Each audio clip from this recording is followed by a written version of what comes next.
Baik, bismillah. Assalamualaikum warahmatullahi wabarakatuh. Waalaikumsalam warahmatullahi Selamat siang, Mbak. Siapa namanya? wabarakatuh. Risalatin Nisa. Oke, gimana nih? Baru selesai ujian proposal. Gimana perasaannya, Mbak, sekarang? Alhamdulillah lega. Alhamdulillah sudah lebih lega daripada Iya. tadi ya. Jadi ini momen kali ini untuk mempresentasikan penelitian yang sudah barusan diuji gitu. Kira-kira tentang apa, Mbak Risalatinisa? Kalau barusan dari judul yang saya angkat itu tentang analisis sanad dan matan menikah tanpa wali. Oke, bisa dideskripsikan? Jadi kalau dalam madhab kita yaitu Syafi'iyah itu kan wali itu termasuk dari salah satu rukunnya nikah Rukun yang nikah. harus terpenuhi. Nah, tapi di situ ada perbedaan pendapat. Perihal wali itu bisa mengesahkan nikah atau tidak. Nah, di sini ulama Hanafiyah itu berpendapat bahwasanya perempuan yang sudah balik, yang berakal itu berhak untuk menikahkan dirinya sendiri. Jadi tanpa wali boleh. Tanpa wali boleh. Nah, makanya saya memang kenapa saya memilih judul ini Kenapa? itu aslinya dari keresahan saya sendiri.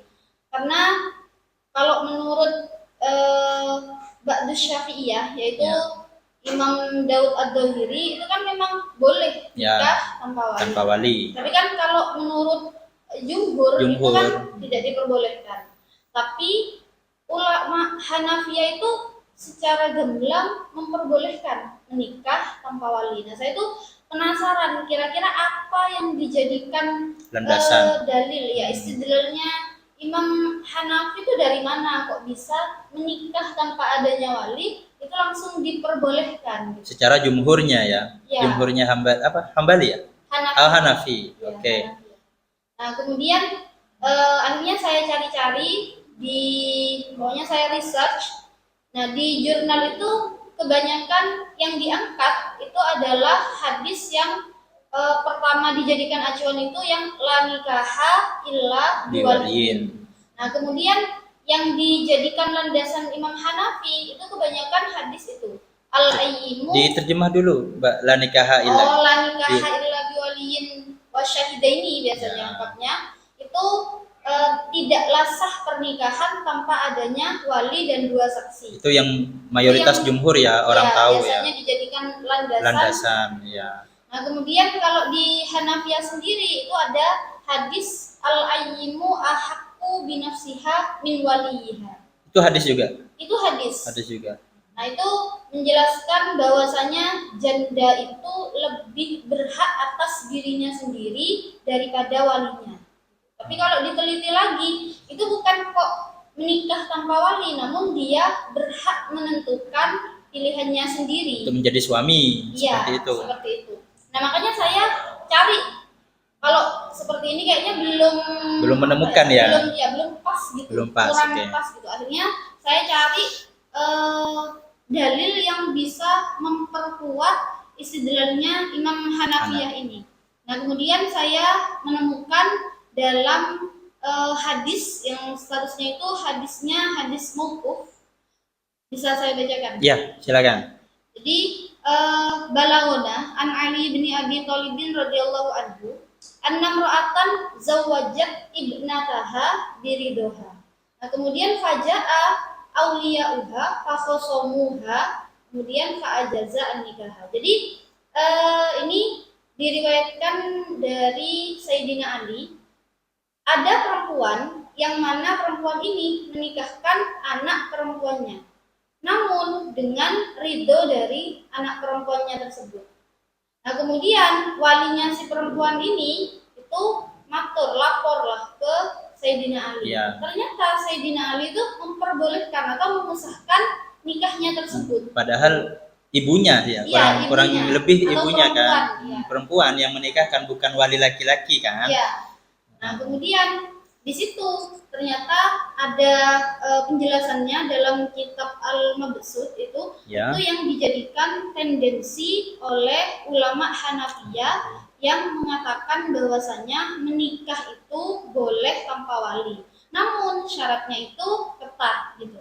Ketat. Bagaimana syarat-syaratnya itu? Jadi syaratnya itu perempuannya harus yang akilah, harus yang berakal. Kemudian perempuannya itu harus sudah balik.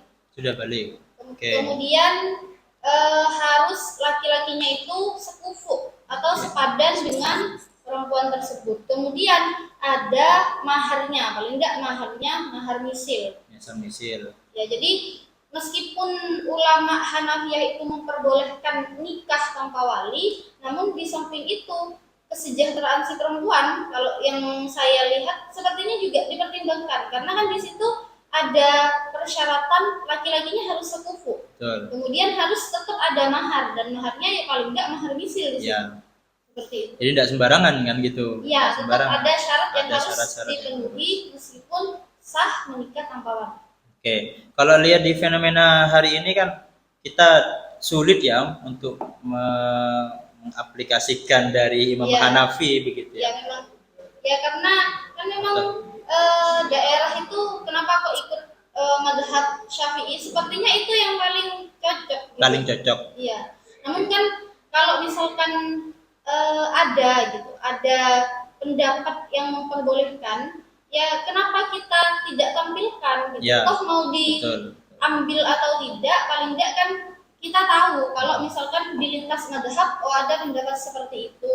Selama madhabnya madhabul arba'ah kan gitu ya. Iya. Madhabul arba'ah. Karena memang banyak orang-orang yang masih tercondong kepada Imam Syafi'i ini.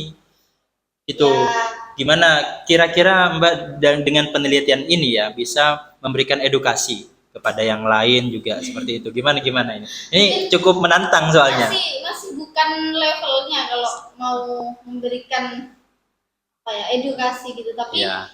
kalau sepaham saya kalau kita teliti lagi sebenarnya tidak ada yang salah ya, Tidak ada karena yang salah.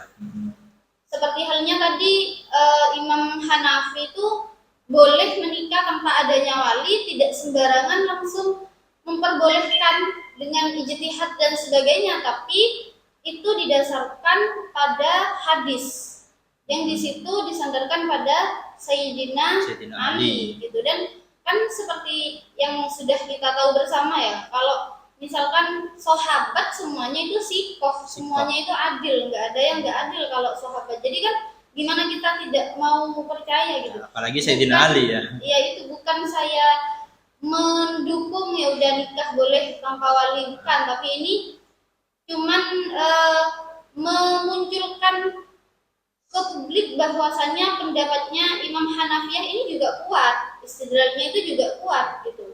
Tapi memang mayoritas kalau di sini itu ikutnya kepada Imam Syafi'i. Gitu. Memang dari 4 madhab itu 3 madhab itu kebanyakan nikahnya harus dengan wali. Jadi Imam Syafi'i, Imam Maliki, Imam Hambali itu menggunakan wali, nikahnya Wajib harus masih wali. iya tanpa harus dengan wali gitu. Memang ulama Hanafiyah itu tidak menggunakan wali. Hanya Hanafi.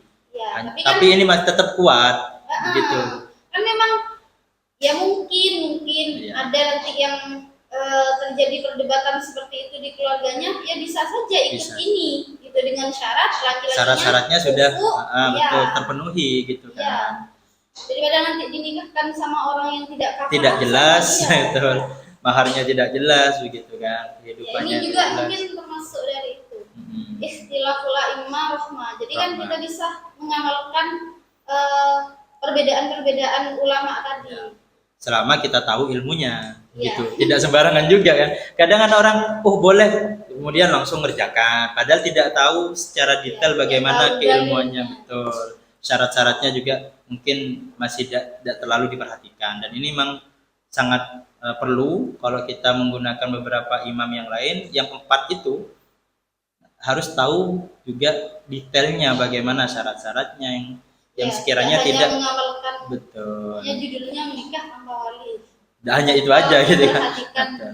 syarat-syarat di belakang. Syarat-syaratnya juga. Oke, kesimpulannya gimana, Mbak? Terakhir ini untuk penelitian ini kan masih proposal ya. Ya. Untuk kesimpulannya dari proposal nih apa?